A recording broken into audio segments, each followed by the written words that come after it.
박수로 맞아주도록 하겠습니다.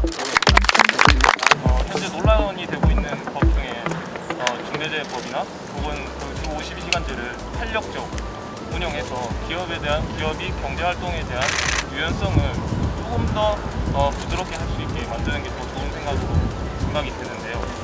무슨 생각이 드나요? 그래도 어제 이제 민주당의 상대당의 이제 대선 후보이긴 하지만 그 이재명이라는 분이 아주 경제적으로 봤을 때는 무시한 소리를 이제 계속 이제 해대면서 노동 정책이 있어가지고 근간을 뒤흔들 수 있는 그 주 5일제를 주 4일제로 바꾸겠다라고 하는 이야기를 했었거든요. 과거에 저희가 주 6일제, 주 5일제로 갈 때는 따지고 보면 원래 주 5.5일조에서 5일제 정도로 간 겁니다. 원래 토요일은 반일 근무로 보통 시행이기 때문에 토요일은 5.5일제에서 5일제로 가는 것과 5일제에서 4일제로 가는 것을 충격하는 차원이 다릅니다.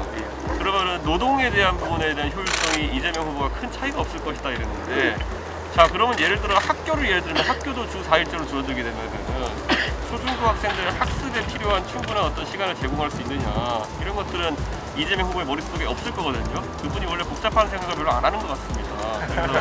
그래서 눈앞에 보이는 표를 위해서 항상 그런 얘기를 하는 분인 것 같기 때문에 굉장히 성급한 어떤 제안이고, 예를 들어 주 4일제를 했을 때 노동의 생산성이 올라가가지고 그대로 생산량은 유지된다라고 하는 말 자체가 무지의 소치입니다. 아마 이재명이라는 본인이 그렇게 살아오셨나 봅니다. 지금 뭐 TV에도 많이 나오고 기사도 많이 나오고 여성 가족부 폐지냐, 뭐 존재를 해야 되냐에 대한 문제가 많은데, 또 여성부라고 하는 것은 과거에 우리가 유교 사회에서 가부장제의 어떤 이런 그 잔재로 인해 가지고 남녀 평등 문제에 있어 가지고 개선해야 될 점들이 많았을 때 그때 이제 만들어진 소위 특근부처라고 할 수 있는 것들이거든요. 실제로 그래서 여성가족부 같은 경우에도 차려진 다음에 이런저런 일 굉장히 많이 했어요. 처음에 여성부였죠. 그래서 많이 하고 호주제 폐지라든지 몇 가지 성과가 있었죠. 사회를 진보시키는데. 근데 그걸 하고 나니까 이제 제도적으로 뭔가 더 할 일은 딱히 없고, 그러니까 여성가족부가 가족부로 만들어가지고 이제 청소년부를 갑자기 땡겨오기 시작하고, 사실 청소년부가 다른 곳에 있어도 전혀 문제 없습니다.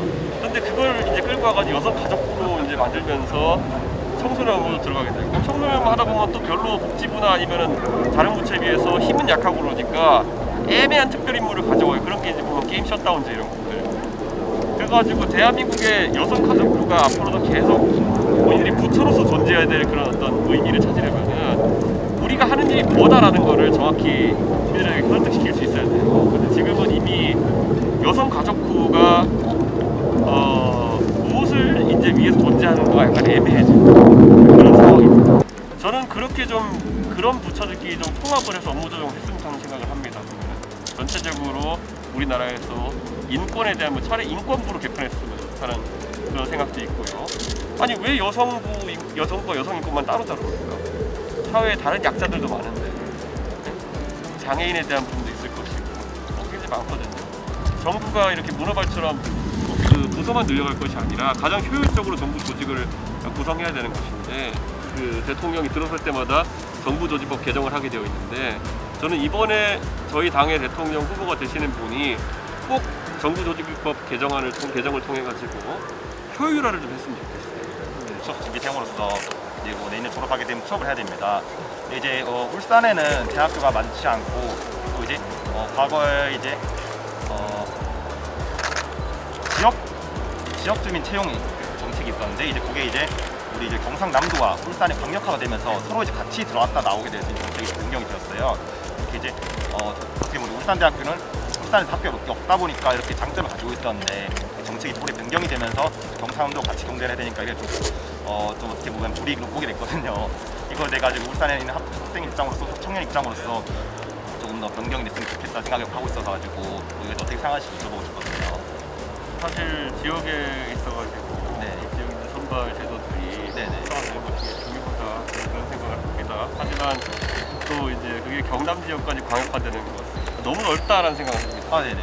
지역에 이제 선발하는 이유는 지역 인재 경쟁력이 높을 수 있는 부분이 주거에 대한 적응이 굉장히 쉽기 때문이거든요. 예를 들어 경남 진주에 있는 사람이 지금 여기 갑자기 울산 와서 적응하는 것보다는 울산에서 그래도 자리를 잡고 살아오거나 아니면 학교를 다니면서 적응한 사람이 울산에 있는 기업에 취업했을 때 경쟁력이 높기 때문에 그렇게 할 수 있는 것일 텐데, 평가하고 측정하는 항목 중에서 그런 것들도 당연히 포함되어야 되는 것이 아니냐라는 생각을 합니다. 네. 지금 당장 이 IT나 벤처 쪽 같은 거 창업하는 사람들은 지역에서 이런 그 창업을 하면서 힘들다고 하는 것이 수도권에 있는 그런 사람들 내려오게 하기 힘들고 이런 것들에 대한 지적을 많이 하는데, 거꾸로 울산에 있는 좋은 기업들, 특히 공공기관들 같은 경우에는 그런 부분에 있어가지고 문제가 없는 울산 지역에 있는 분들을 최대한 많이 뽑을 수 있는 형태가 되어야 된다, 그런 생각하고, 근데 앞으로 그런 것이 일정 쿼터를 제대로 두는 칸막이식으로 될 수 있을지는 잘 모르겠습니다. 그거는 사회적으로 트렌드가 계속 변하고 있는데, 최근 들어가지고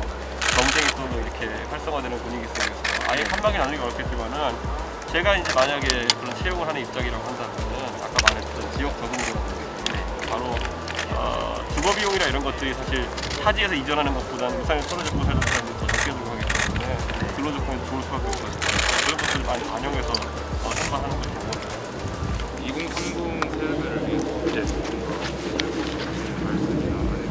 여러분도 지금 이런 울산대학교는 아주 좋은 환경에서 공부를 했고 또 그러다 보면은, 저는 여러분이 꾸준히 어떤 목표를 향해서 나아가면은 여러분은 충분히 그걸 성취할 수 있는 교육을 받았고, 저는 그럴 기본적인 자질이 있는 분들은 생각해요. 근데 중간에 너무 흔들릴 필요는 없다, 저는 그런 생각합니다.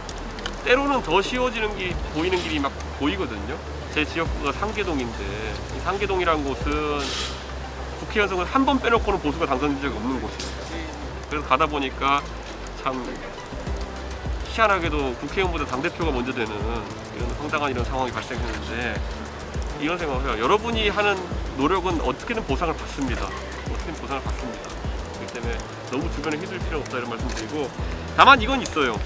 저는 제가 살면서 27년, 제가 27살 정치했으니까 27살이 되기 전까지는 꼭 제가 컴퓨터 프로그래머로서 아주 뛰어난 어떤 사업적 역량을 발휘해가지고 떼돈을 버는 벤처기업가가 되겠다는 생각을 하고 왔었어요.